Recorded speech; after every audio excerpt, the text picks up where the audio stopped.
भारतीय सेना के गौरवशाली रेजिमेंट 11 जीआर के धाकड़ अफसर रहे ब्रिगेडियर वेटरन सीबी थापा। जी हां, वह लगातार अपने समाज के आसपास जितने युवा हैं उनको लगातार प्रेरित करने की दिशा में काम करते रहते हैं। इसी क्रम में उन्होंने नागपुर से संचालित होने वाले आईसीआईसीआई एकेडमी के छात्रों के लिए ऑनलाइन डिजिटल तरीके से एक वेबिनार में हिस्सा लिया एवं उनको एक मोटिवेशनल स्पीच के जरिए जीवन में आगे बढ़ने के लिए प्रेरित किया। आइए देखते हैं जाबाज गोरखा अफसर रहे सीबी थापा जी की यह बेहतरीन मोटिवेशनल स्पीच। कॉलेज में पढ़ता रहा, उसने अपना ग्रेजुएशन वगैरह किया, अच्छा खिलाड़ी था, पढ़ाई में भी अच्छा था, तो उसको नौकरी का कोई खास प्रॉब्लम नहीं था। वो कभी उसको कॉल आते थे बंगाल से, जो फुटबॉल क्लब्स हैं वहां से, और अच्छे अच्छे पोस्टों पे इनको जगह जगह में ऑफर भी आते रहे। लेकिन इनके पिताजी की मंशा थी कि ये भी आर्मी में जाकर के ऑफिसर बने। कॉलेज में इन्होंने एनसीसी किया था, तो इनका नाम भी ऑफिसर्स ग्रेड के सिलेक्शन के लिए आ गया। लेकिन इनका एम फौज में जाना नहीं था, तो इन्होंने क्या किया कि एग्जाम में तो चले गए, सिलेक्ट भी हो गए। फिर कुछ समय के लिए इन्होंने एकेडमी में, Indian academy, IMA, Indian military academy Dehradun में ये चले गए। वहां जाके इन्होंने ट्रेनिंग किया, थोड़े दिन ट्रेनिंग किया, थोड़े दिन रहे। आस्ते आस्ते इनका जो मन था वो फौज की तरफ ढलने लगा, और 1.5 साल की ट्रेनिंग के बाद में ये ऑफिसर बन गए। तो जब ये ऑफिसर बने तो उस समय में इन्होंने एक चीज एक्सपीरियंस किया कि जिस पोस्ट पे ये गए हैं वो एक लीडर का पोस्ट होता है। एक जूनियर ऑफिसर होता है, उसके नीचे कोई 35 लोग होते हैं। फिर वो थोड़े मिडिल रंग में चले जाते हैं, तो वहां पर जाने के बाद में उनके अंडर में कोई 200 के करीबन लोग होते हैं।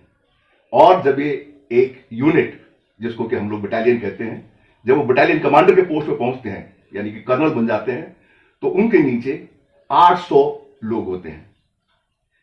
फौज में चाहे वो ऑफिसर्स हों, चाहे वो जूनियर कमीशन ऑफिसर्स हों, चाहे वो सिपाही हों, सब एक प्रकार से एक टीम में ढलना होता है उनको। क्योंकि जब भी कोई घड़ी आई, समझ लीजिए कि युद्ध में जाना है या और कोई काम करना है, तो उसमें एक टीम की तरीके से काम करना पड़ता है। तो यही करते करते सब बच्चों ने अच्छा कर लिया। तो ये था शायद उनके मां का जज्बा और उन बच्चों का जज्बा, जो कि एक नीचे, या बोलिए कि एक दुर्गम क्षेत्र से आकर भी वो कामयाब हो गए। अब मैं बताता हूं कि ये लोग कौन थे। जिस व्यक्ति को आप सुन रहे हैं वो तीसरा बेटा था, और मैं शायद सभी लोगों के आशीर्वाद के कारण या फौज में जो हम लोगों ने काम किया है उसके कारण मैं इस पोस्ट पर पहुंच गया हूं, और रिटायर होकर के अब यहां देहरादून में सेटल हो गया हूं। तो ऐसी ही जो कहानियां होती हैं, शायद हम अपने दिमाग में रखें तो एक दूसरे को हम हौसला देते हैं।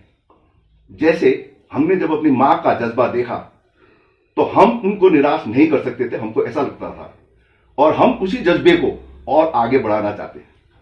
तो इसी प्रकार से आप लोगों ने भी अपने आगे के कैरियर को इसी प्रकार से लेना है, हौसला बना के रखना है। तो साथ में फौज का एक बड़ा अजीब सा वो होता है, यहां पर चैलेंजेस इतने होते हैं कि वो एक इंसान को और ज्यादा मजबूत बना देता है। और चैलेंजेस भी छोटे मोटे नहीं हैं। दुश्मनों के साथ लड़ना, आतंकवादियों के साथ में लड़ना, या देश से कोई आपदा आती है उसमें काम करना, तो सब चैलेंजेस लेकर के एक फौजी चलता है। तो अगर आप में से भी कोई अगर फौज में आने के लिए आना चाहते हैं तो उनको भी इसी प्रकार की एक्सपीरियंस के साथ में लड़ना होगा, आगे बढ़ना होगा। अब एक वाकया या एक एक्सपीरियंस जो है वो मैं आप लोगों के साथ शेयर करना चाहूंगा। ये है जब मैं ब्लैक कैट कमांडोज यूनिट में कमांडिंग ऑफिसर था, उस समय की बात है। ब्लैक कैट कमांडोज का नाम तो आपने सुना ही होगा। तो यहां पर एक यूनिट है जो कि एंटी हाईजैक ऑपरेशन के लिए तैयार रहता है। मैं उस यूनिट का कमांडिंग ऑफिसर था। तो ये अप्रैल 1993 का बात है। एक इंडियन एयरलाइंस का एयरक्राफ्ट को इन्होंने बोला कि पाकिस्तान में उतारो। वो सोच रहे थे कि पाकिस्तान थोड़ा सेफ जगह है तो यहीं उतार देते हैं। तो जब उसने क्या कहते हैं पाकिस्तान गवर्नमेंट ने उस एयरक्राफ्ट को यहां लाहौर में लैंड होने का अनुमति नहीं दिया, तो ये एयरक्राफ्ट वापस फिर अमृतसर में आया और अमृतसर में लैंड किया। तब तक जैसे ही एयरक्राफ्ट हाईजैक का रिपोर्ट आता है तो हमारी यूनिट को अलर्ट कर दिया जाता है। तो हम लोग इंडियन एयरलाइंस के दूसरे एयरक्राफ्ट से हम लोग अमृतसर की तरफ रवाना हो गए। वहां पर अमृतसर के जो रनवे था उसी में वो हाईजैकर ने एयरक्राफ्ट को रख दिया था ताकि कोई दूसरा एयरक्राफ्ट वहां पर लैंड ना कर सके। तो अमृतसर के पास में ही दूसरा एक जगह है जिसका नाम है आदमपुर। तो हम लोग आदमपुर में जाकर के हमने लैंड किया और उसके बाद हमको आदमपुर से हेलीकॉप्टर्स में अमृतसर ले गए। हम वहां पर गए, हम लोगों ने हम लोग उसके लिए ट्रेन होते हैं। तो हमने एयरक्राफ्ट को चारों तरफ से कॉर्डन कर दिया, उसके अंदर हमने अपना कार्रवाई जो भी होता है वो शुरू कर दिया। इधर आप लोगों ने शायद नाम सुना होगा कि पंजाब के डीजी पुलिस थे मिस्टर केपीएस गिल। तो वो लगातार इन हाईजैकर्स के साथ में वार्तालाप कर रहे थे और उसको समझाने की कोशिश कर रहे थे कि यहां पर क्या कहते हैं इतनी सारी औरतें हैं, बच्चे भूखे मर जाएंगे, क्या होगा। ये एयरक्राफ्ट हाईजैक हुआ कोई 10 घंटे हो चुके थे। तो जब उन्होंने बोला कि बच्चे भूखे मर जाएंगे तो हाईजैकर बोलता है कि देखो कश्मीर में हजारों बच्चे मर रहे हैं, यहां 10-15 बच्चे मर जाएंगे तो कुछ नहीं होगा। कहने का मतलब कि वो इतना अड़ियल किस्म का आदमी था कि कोई भी चीज वो नहीं मान रहा था। उसकी सिर्फ एक मांग थी कि इसमें क्या कहते हैं फ्यूल भरो और हमको काबुल जाने दो। ये कार्रवाई चलता रहा। हाईजैकिंग के टाइम पे क्योंकि ये जो आतंकी होते हैं इनका दिमागी हालत कुछ ठीक नहीं होता है, वो गुस्से में होता है, कुछ भी कर सकता है। तो उन सब चीजों को ध्यान में रखते हुए उसका नेगोशिएशन करते रहना पड़ता है। तो इसी टाइम पे दिल्ली में प्राइम मिनिस्टर के अंदर एक क्राइसिस मैनेजमेंट ग्रुप का गठन हो जाता है। तो वो इस हाईजैक ऑपरेशन के ऊपर निगरानी रखते हैं कि क्या हो रहा है, क्या करना चाहिए, उसका मानना है या नहीं मानना है। तो इन सब चीजों में क्योंकि वहां पर 147 लोगों की जान की भी खतरा है, तो ये सब चीज चलता रहा आखिर में। और हम लोग ये दिल्ली के साथ में क्राइसिस मैनेजमेंट ग्रुप के साथ में हम लोग परमानेंटली उस टाइम पे कांटेक्ट में रहते थे।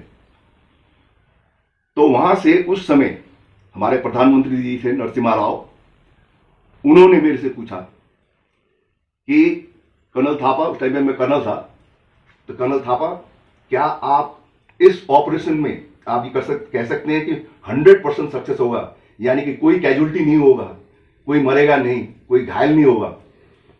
तो मैंने कहा कि ऐसी गारंटी हम नहीं दे सकते, पर हमारी जो कोशिश रहेगी वो ये कि हम इसको 100% सफल बनाने का कोशिश कर सकते हैं। अंदर वो आतंकी जो है वो क्या कर देगा, किस समय में उसका दिमाग खराब हो जाएगा, वो हम उसकी गारंटी नहीं दे सकते हैं। कुछ देर बाद में उन्होंने फिर पूछा कि क्या आप ये एयरक्राफ्ट के अंदर जा सकते हो। तो हमने कहा कि सर हम इसी चीज की प्रैक्टिस करते आए, ट्रेनिंग करते आए हैं, वो हम कर सकते हैं, उसके लिए आप बेफिक्र रहिए। तब तक हम सब जो मेरी टीम थी हम लोग एयरक्राफ्ट के नीचे भी पहुंच गए थे। हम उसमें लैडर लगाते हैं, साइड से करते हैं और उसमें पूरा ख्याल रखा जाता है कि अंदर जो आतंकी है उनको इसकी थोड़ी सी भी भनक ना पड़े। तो जब हम पूरे तैयार हो गए तो उन्होंने बोला कि प्रधानमंत्री जी ने बोला कि ठीक है, कमांडो एयरक्राफ्ट को रेड कर सकते हैं। हमने 5 मिनट के अंदर घुस करके दोनों आतंकी को मार के बाहर निकाल दिया। तो ये भी एक चैलेंज होता है। और जब मैं वहां का कमांडिंग ऑफिसर था तो मेरे को यह मालूम था कि मैं 147 लोगों की जान अपने हाथ में रख के जा रहा हूं। तो इस प्रकार के जो चैलेंजेस आते हैं वो इंसान को और मजबूत बना देता है और उसको अच्छे काम करने में सहायता देता है। तो यही चीजें मैं आप लोगों के साथ में शेयर करना चाहता था। आर्मी एक अच्छा ऑप्शन है और आजकल आर्मी में लेडीज भी परमानेंट कमीशन में जा सकते हैं। आप लोग भी इसमें अपना किस्मत आजमा सकते हैं। जाना चाहें तो हम कांटेक्ट कर सकते हैं, हम इसके बारे में और जानकारी आपको दे भी सकते हैं। पर सबसे बड़ी बात होती है अपने ऊपर भरोसा।